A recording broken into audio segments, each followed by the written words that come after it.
Так, вот такой эксперимент. Есть два клеммника. Какой-то клеммник No Name и клеммник Vaga. Почему я решил вам это показать? Вот, поджигаю клеммник No Name,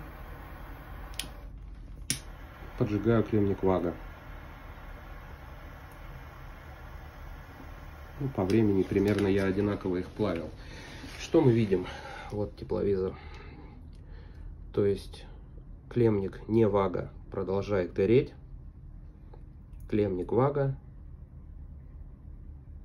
не горит. Вот видно наглядно.